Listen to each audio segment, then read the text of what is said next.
उत्तराखंड राज्य रजत जयंती के अवसर पर युवा महोत्सव का भव्य आयोजन देहरादून के परेड ग्राउंड में किया गया। ये महोत्सव 6 से 8 नवंबर तक आयोजित किया जाएगा और कार्यक्रम के शुभारंभ अवसर पर मुख्यमंत्री पुष्कर सिंह धामी और खेल मंत्री रेखा आर्य उपस्थित रहे। मुख्यमंत्री ने स्टॉलों का निरीक्षण किया और कहा कि राज्य की रजत जयंती के मौके पर सभी विभागों द्वारा विभिन्न कार्यक्रम आयोजित किए जा रहे हैं। उन्होंने ये भी बताया कि युवा महोत्सव के माध्यम से खिलाड़ियों को अपने कौशल और प्रतिभा दिखाने का अवसर मिलेगा और प्रदेश के विकास में योगदान देने की प्रेरणा मिलेगी। मंत्री रेखा आर्य ने कहा कि महोत्सव में सांस्कृतिक कार्यक्रमों के साथ साथ विभिन्न खेलों में भी युवा प्रतिभाग करेंगे और यह आयोजन उत्तराखंड के 25 वर्षों के विकास और भविष्य की प्रगति का प्रतीक है, जो युवाओं को प्रेरित करने के साथ साथ राज्य के खेल और संस्कृति को भी बढ़ावा देगा।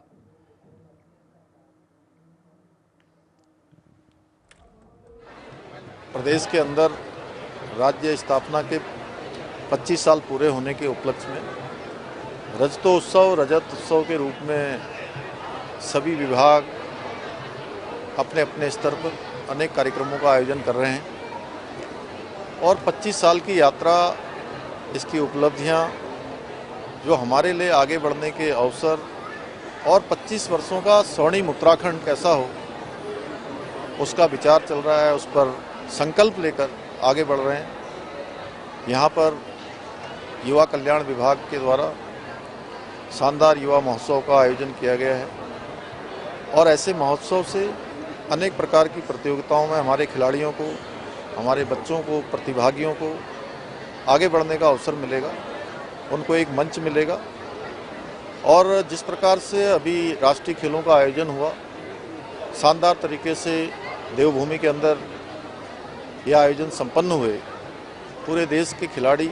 एक अच्छा अनुभव लेकर गए। वहीं हमारे लिए जहां इसका आयोजन बड़ी उपलब्धि थी, उसके साथ साथ राज्य के खिलाड़ियों के द्वारा ऐतिहासिक रूप से जो 103 पदक जीतकर तालिका में जो 7वां स्थान प्राप्त किया, वो हमारे लिए भी बहुत बड़ी उपलब्धि है, हमारे राज्य के लिए भी। और इस उपलब्धि से हम जहां देवभूमि के रूप में हमको पूरे देश में, दुनिया में मान्यता है, हम खेल भूमि बनने के मार्ग पर भी प्रशस्त हुए हैं। हम सब लोग जान रहे हैं कि लगातार 31 तारीख के बाद से हम लोग अपने राज्य स्तरीय, जो हमारे राज्य को 25 वर्ष जब पूर्ण हुए हैं, पूरे इस हफ्ते भर को जो है हम लोग रजत जयंती वर्ष के रूप में सेलिब्रेट कर रहे हैं। 9 नवंबर को वो सेलिब्रेशन अपने चरम पे होगा, जहां हमारे देश के यशस्वी प्रधानमंत्री जी का आगमन होगा। और इस रजत जयंती वर्ष के सेलिब्रेशन में 3 दिन अपने आप में इस बात के भी विशेष रहे कि हमारा विशेष सत्र आहूत हुआ, जहां 25 वर्ष की उत्तराखंड की यात्रा को विधायकों के माध्यम से, मंत्रीगणों के माध्यम से, सरकार के माध्यम से, सदन के पटल के माध्यम से जनमानस तक पहुंचाया गया।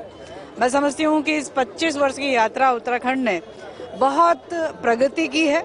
और कुछ क्षेत्र की चुनौतियां भी हैं, जिसे हमें समय दर समय, चाहे आपदा के माध्यम से चुनौती मिलती है, चाहे किन्हीं अन्य रूप में चुनौती मिलती है, उन चुनौतियों को अवसर में बदलते हुए हम लोग काम कर रहे हैं। उसी परिप्रेक्ष्य में इस उत्तराखंड के को आगे बढ़ाने में जिनका योगदान विशेषता हम लोग मानते हैं, महिलाएं हैं, युवा हैं।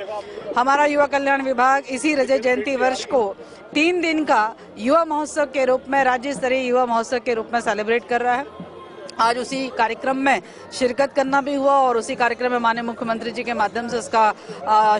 इसका शुभारंभ भी आज किया जाएगा। इस कार्यक्रम में हमारे सभी यूनिवर्सिटीज़ के हमारे ऐसे सांस्कृतिक प्रस्तुतियां, ओपन एंट्रीज, कई खेल के